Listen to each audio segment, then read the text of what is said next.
我是一个聪明的人，凭我的能力和学问完全可以去当官，可在这个世道里，差事并不是给本事预备的。像许多大字不识的呆瓜蠢驴，就因为有内部关系，所以摇身一变成了达官显贵，天天车接马送，吃着山珍海味。在过去10年，出身贫寒的我白手起家，在街上开了一家裱糊店，虽不说大富大贵，但小日子也算过得有滋有味。然而在这个风雨动荡的清末年代，铺子说关就关了。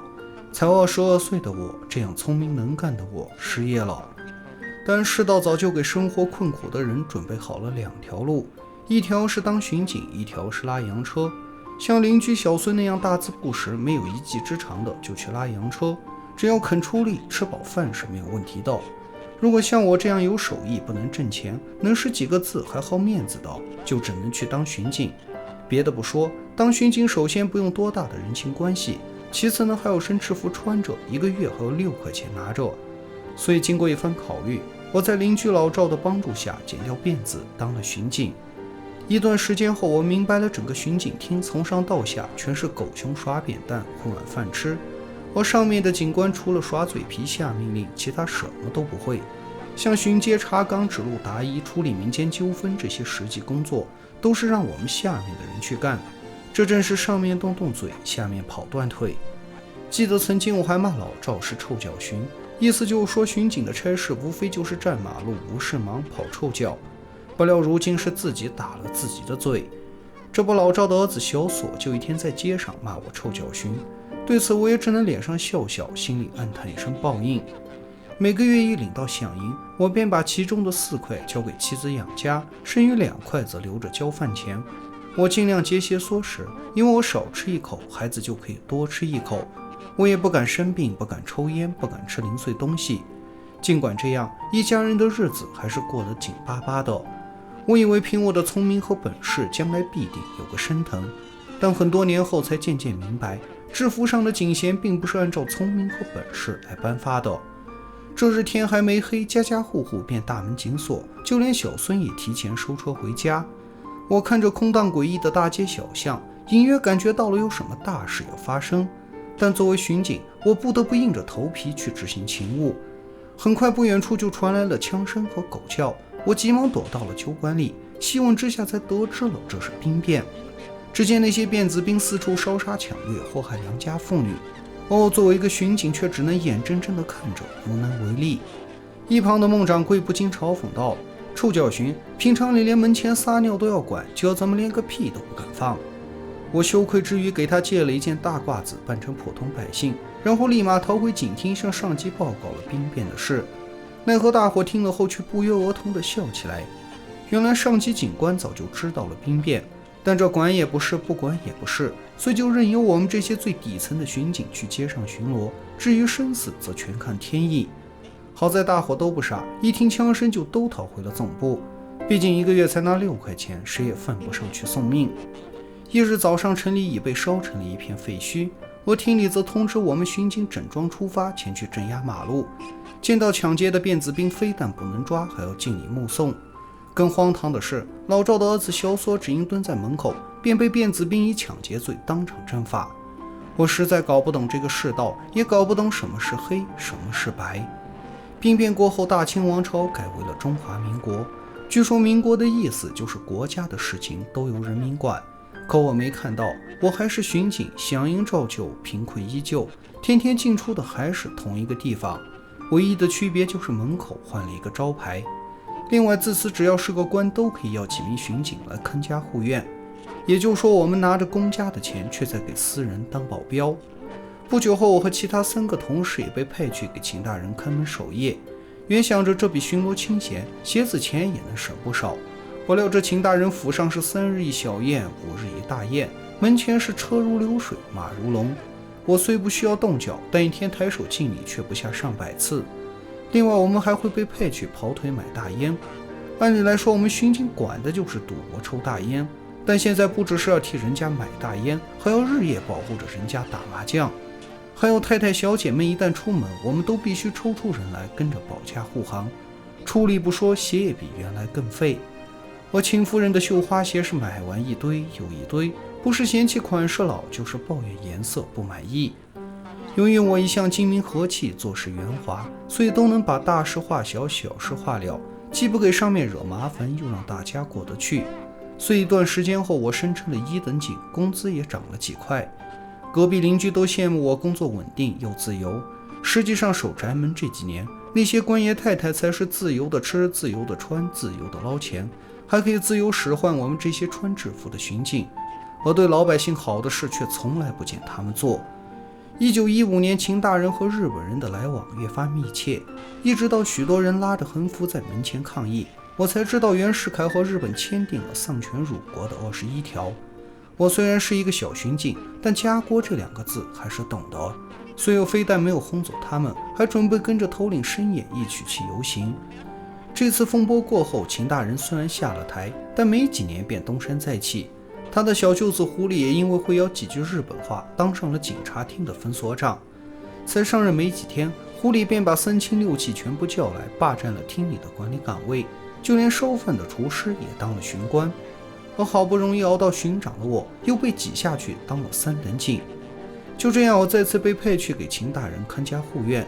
这回他官做得更大，单守门的就要8个。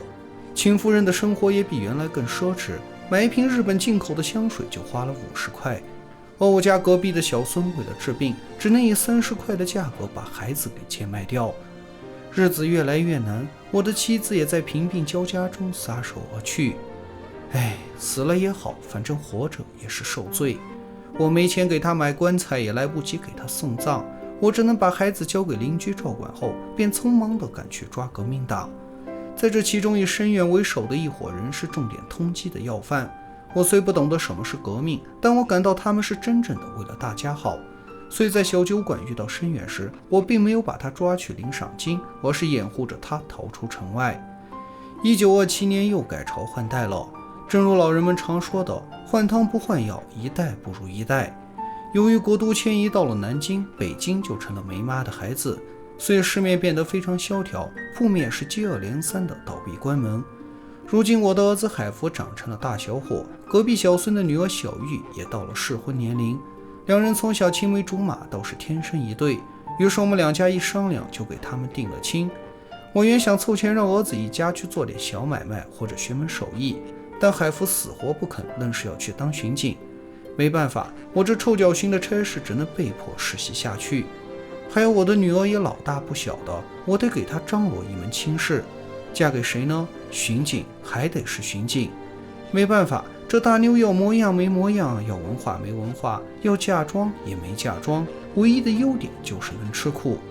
巡警的女儿天生就是嫁给巡警，等将来他们有了孩子，应该又是一个小巡警。这3亲6戚的凑起来，都可以开个警察分所了。到了抗日战争时期，北京被日寇占领，成为汉奸的狐狸强行要把小玉抓去给日军糟蹋。我作为巡警，作为爹，非但什么都管不了，反而还被逼着帮他们带路，帮他们把女人押到日军军营里。悲愤交加之余，我同意了让海福去参加抗日游击队。不过负责接应的申先生却因为事机不密被抓了起来。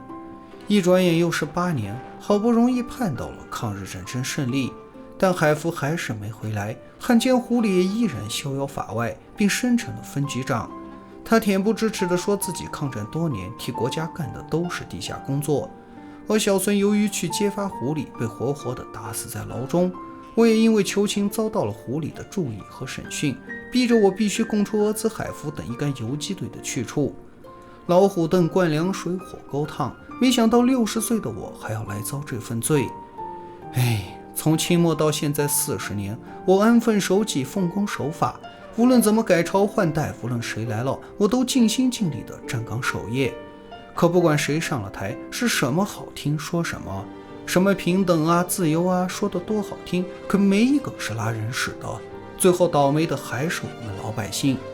几十年来，我把全部心血都献给了公家，不想今天却落得个家破人亡。